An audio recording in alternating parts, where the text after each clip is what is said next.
Assalamu alaikum, I'm Aisha and you're watching SAMAA News. Here are today's headlines. US President Donald Trump has called Ukraine's demand for long-range Tomahawk missiles an escalation, saying he will be talking about it. The remark came as Trump met Ukrainian President Volodymyr Zelenskyy at the White House, calling him a strong leader. Trump also confirmed plans to meet Vladimir Putin in Hungary, but said a face-to-face meeting between Zelenskyy and Putin was to be determined. President Donald Trump says his proposed 100% tariff on Chinese goods is not sustainable, but insists Beijing's export curbs forced his hand. Speaking to a news channel, Trump said the new tariffs and export controls aim to secure a fair deal ahead of his planned meeting with President Xi in South Korea. The remarks came just as the head of the World Trade Organization warned that rising US-China trade tensions could slash global economic output by 7%. WTO chief Ngozi Okonjo-Iweala urged both sides to de-escalate, saying global financial stability depends on trade stability as new tariffs and export curbs shake markets. On the other hand, US Treasury Secretary Scott Bessent has directed the IMF and World Bank to adopt tougher stances on China's state-driven economic policies. In a statement to the IMF Steering Committee, Bessent urged ending World Bank's support for China and redirecting funds to poorer nations. The Kremlin says a summit between Presidents Donald Trump and Vladimir Putin could take place within the next 2 weeks, most likely in Budapest. The announcement follows the two leaders' recent agreement to hold fresh talks on ending the war in Ukraine. Kremlin officials say several diplomatic steps remain before finalizing a date, with Moscow stressing its readiness for a peaceful settlement. Meanwhile, Hungary has confirmed it will guarantee safe entry for Russian President Vladimir Putin to attend his planned summit with President Trump in Budapest. Foreign Minister Peter Szijjártó said the government would ensure Putin's visit and return take place without obstacles, despite the International Criminal Court issuing a warrant for his arrest. As this unfolds, a senior Kremlin envoy has proposed building a Putin-Trump tunnel under the Bering Strait to connect Russia and the United States. Head of Russia's Sovereign Wealth Fund, Kirill Dmitriev, says the $8 billion rail and cargo link would symbolize unity and revive cooperation between the two countries. The project is inspired by century-old plans to link Siberia and Alaska and was floated just hours after Putin and Trump agreed to meet in Budapest.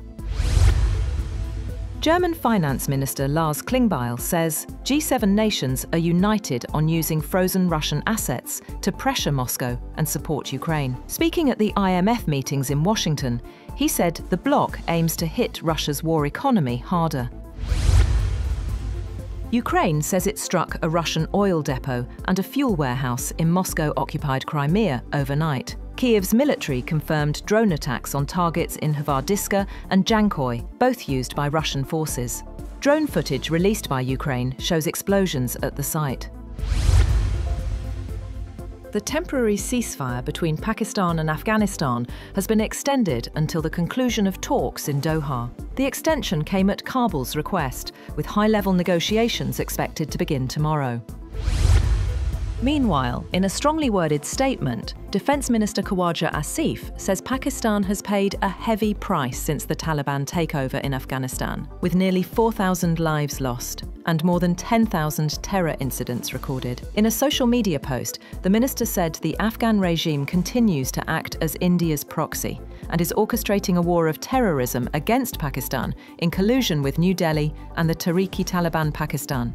He made it clear that Pakistan can no longer afford to maintain relations with Kabul as it did in the past, signalling a dramatic shift in policy. He said Pakistan had already endured 5 decades of forced hospitality, and now it was time for all Afghans refugees to return to their homeland, where their own government holds sway. He concluded the statement with a clear ultimatum that Afghanistan must coexist as a neighbour that respects peace or face consequences.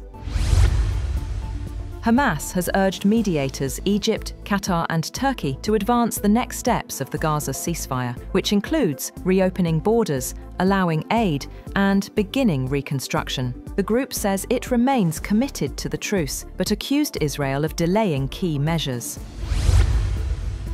Meanwhile, the United Nations World Food Programme says it has delivered around 560 tons of food per day to Gaza since the ceasefire began, but the aid remains far below what's needed. It says access to northern Gaza and Gaza City is still blocked, with damaged roads and closed crossings slowing relief efforts, even as the agency races to expand food assistance across the enclave. South Korea has launched its largest ever defense exhibition, ADEX 2025, featuring record global participation and live air shows led by the country's new KF-21 fighter jet. More than 600 defense firms from 35 countries are taking part in the Seoul event. The 3-day air display will be followed by major business exhibitions, as Seoul boosts defense spending by over 8% amid growing regional tensions. And China has successfully launched a new satellite group from the Taiyuan Center in Shaanxi province. The satellites will form part of the Space Sail constellation, a commercial, low-orbit network aimed at boosting communication and data services. The launch took place at 3:08 p.m. Beijing time aboard a modified Long March 6 rocket, marking the 601st mission in the Long March series. That's all for now.